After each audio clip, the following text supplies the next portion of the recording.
this is really exciting. Did you have that same excitement when you first got the script? You know, for me it was more daunting because we would do 3 episodes at once, and just when I felt like I gave birth and I couldn't do any more, we'd get 3 more on top of that with a whole new director. So I always just felt like I was nose deep, you know, and like my face buried in water, and then because I would sometimes have like 40 pages of dialogue for the week coming up, you know.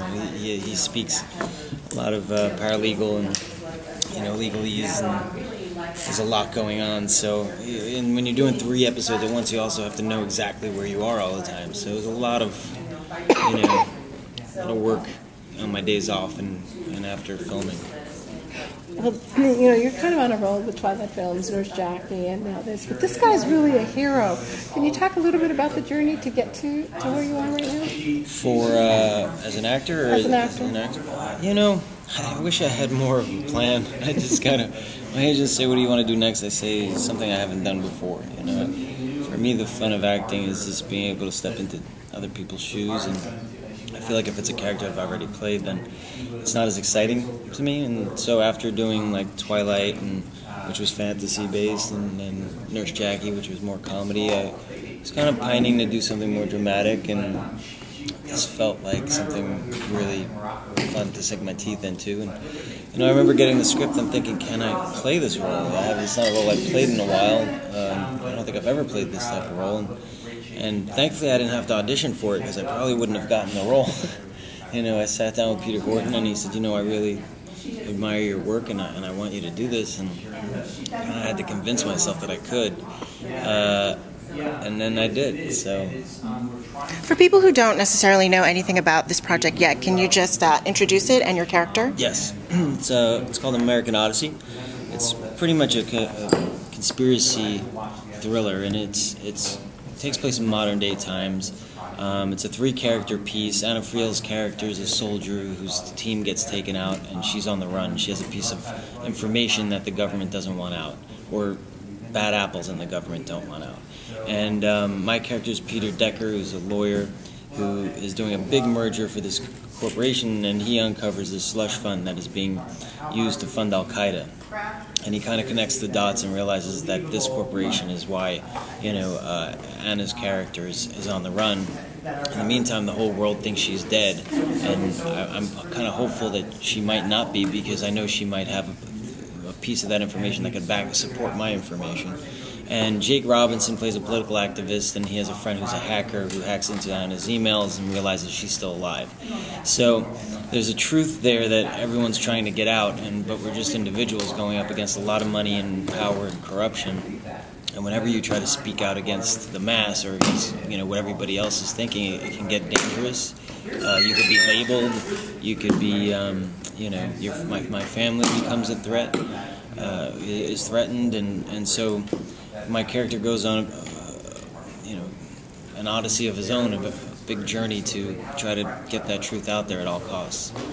This has a lot to do with the military and these contractors, and it seems like military contractors in Iran and Afghanistan and other places, they seem to have become the bad guys all of a sudden. Yeah. Do you have any technical advisors that are talking to you about what's really going on over there? Any background? I don't have any background on that. That's more the writers. You know, I don't think that we're anti-corporation or anti-government in any sense. I think that we're more about, you know, there's bad apples in all places, and there are bad apples that happen to be in this part of the government that our show tackles, and there's bad apples in this corporation that we're tackling. I don't think it's a show that rips headlines out of the papers, but it's definitely a show that it explores current themes, you know.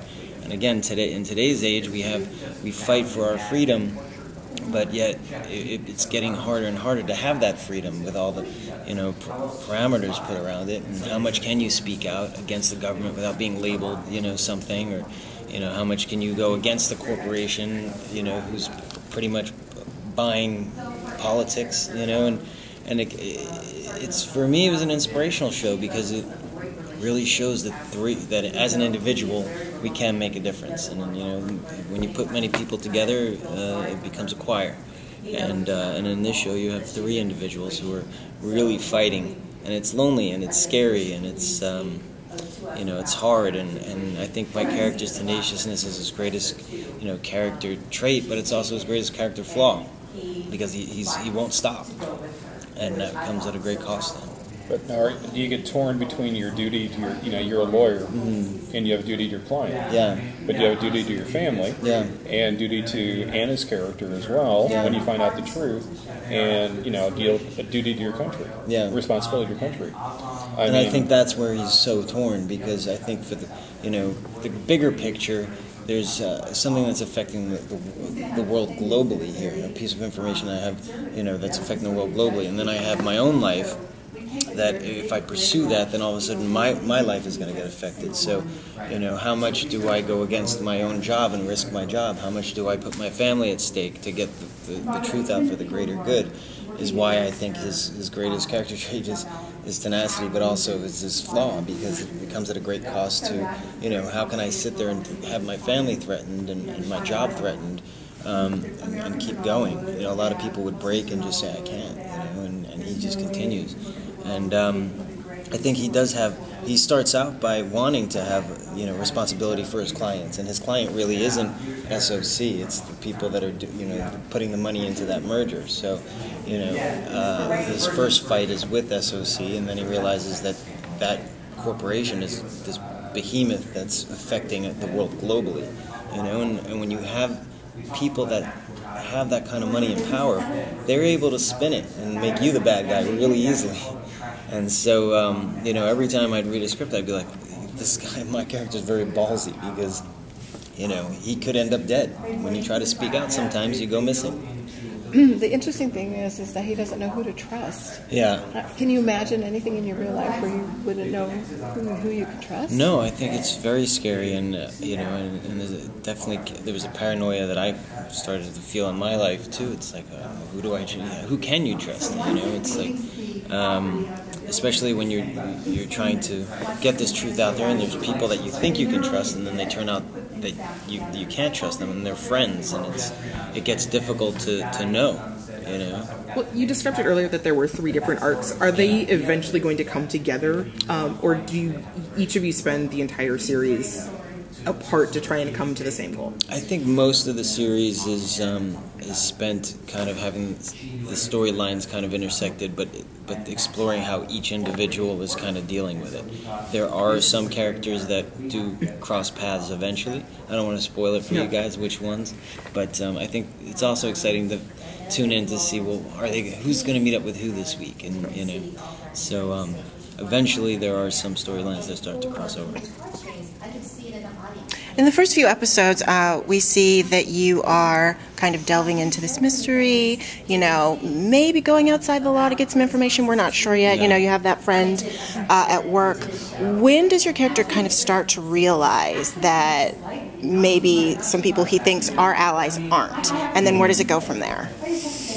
I don't remember which episode he starts to realize that, but I think what's fun about this show is the audience is always 2 steps ahead of the character, and that creates suspense.